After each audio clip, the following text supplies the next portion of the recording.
Okay, let us see the fifth question. The altitude of a right triangle is 7 centimeter less than its base. If the hypotenuse is 13 centimeter, find the other two sides. आपको एक right triangle given है, ये मैंने right triangle बना दिया से A B C, ठीक। Hypotenuse तो गिवन है आपको 13 सेंटीमीटर, वो लिख लीजिए, ये हाइपोटेनस कितना है आपके पास 13 सेंटीमीटर।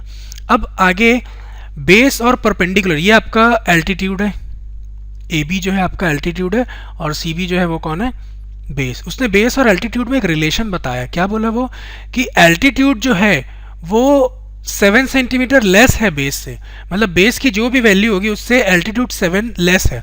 तो से बेस को अगर मैं x मान लेता हूँ तो 7 लेस कितना होगा x से, वो होगा x माइनस 7, ठीक। तो मैं लिख देता हूँ यहाँ पे let the base equals to x centimetre, therefore the altitude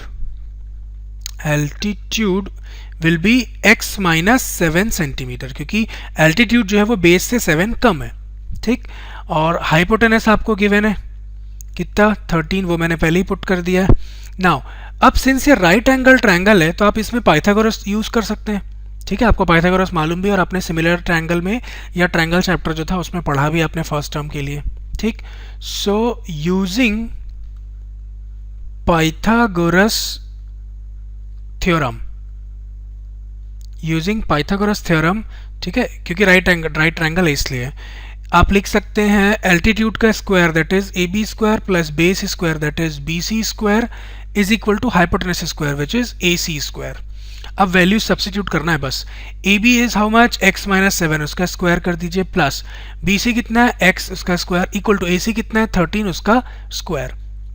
अब इसको ओपन करते हैं, देखिए x माइनस 7 का होल स्क्वायर, इसको a माइनस बी के होल स्क्वायर में ओपन करना पड़ेगा आपको, तो क्या हो जाएगा a स्क्वायर माइनस 2ab, ये 2x इंटू 7 है, सब मल्टीप्लाई हो रहे हैं, या 2x इंटू 7 को मैं 14x लिख देता हूँ डायरेक्ट, आप समझ जाएंगे। तो minus 2ab plus B square 7 का square 49 plus x square is equal to 13 का स्क्वायर होता है 169। अब आप देखिए x square plus x square क्या हो जाएगा 2x स्क्वायर, ठीक है, 2x स्क्वायर और ये माइनस 14x और 169 जब LHS में आएगा तो माइनस 169 होगा, तो ये 49 माइनस 169, 49 माइनस 169 हो जाएगा आपके पास माइनस 120 इक्वल टू 0। मैंने एक स्टेप कम कर दिया, मैं यहाँ पे चाहता तो लिख सकता था 49 माइनस 169 इज इक्वल टू 0, पर कोई मतलब नहीं, मैंने एक स्टेप कम कर दिया, आप समझ गए होंगे।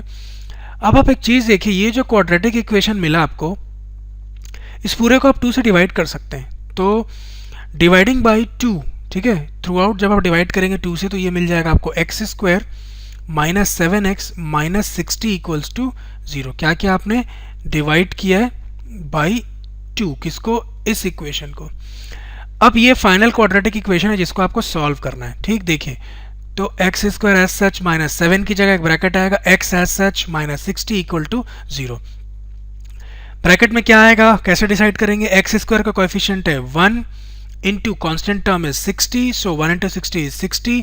अब आपको 60 के 2 फैक्टर ढूंढने, मैं यहीं पे लिखता हूँ 60 के 2 फैक्टर ढूंढने हैं जिनके सम या डिफरेंस से कितना आ जाए 7 और प्रोडक्ट से आना चाहिए 60। तो आप देखिए 12 5 से 60 होता है, ये आपको मालूम है, 12 5 से 60 होता है, 12 माइनस 5 7 भी होता है, तो मैं इसको 12 माइनस 5 लिख देता हूँ, ठीक। अभी हो जाएगा x square minus 12x plus 5x, ये माइनस माइनस प्लस हो जाएगा, माइनस 60 इक्वल टू 0।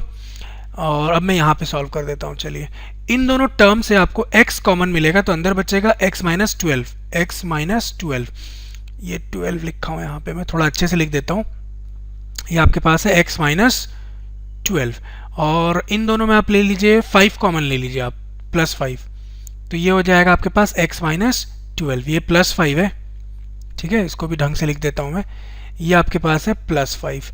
अब आप देखिए इस पूरे में x minus 12 common equal to 0 चलेगा, इस पूरे में x माइनस 12 कॉमन है और यहाँ बचेगा x प्लस 5 इक्वल टू 0। तो 2 फैक्टर आ गए आपके इस क्वाड्रेटिक इक्वेशन के, आपके पास 2 फैक्टर आ गए, उनको आपको 0 से इक्वेट करके x की वैल्यू लेनी है।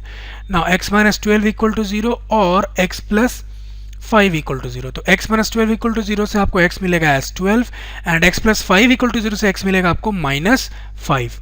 अब ये देखिए x था क्या, एक राइट एंगल ट्रायंगल के बेस का लेंथ था ना x, तो ट्रायंगल का साइड तो कभी नेगेटिव हो नहीं सकता, इसको डिस्कार्ड कर दीजिए। तो आउट ऑफ टू वैल्यूज यही आपके काम का है 12। तो आपको बेस कितना पता चल गया 12, और अगर ये 12 है तो एल्टीट्यूड कितना होगा 12 माइनस 7 दैट इज 5।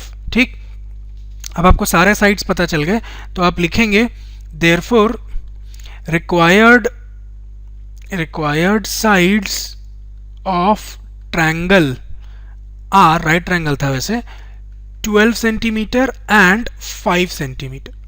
12 आपका बेस और 5 आपका एल्टीट्यूड, और हाइपोटेनस 13 तो गिवन ही था। ठीक है, so this completes our solution. Actually right triangle था तो यहाँ ट्रायंगल भी ना आप राइट ट्रायंगल ही बना दीजिए।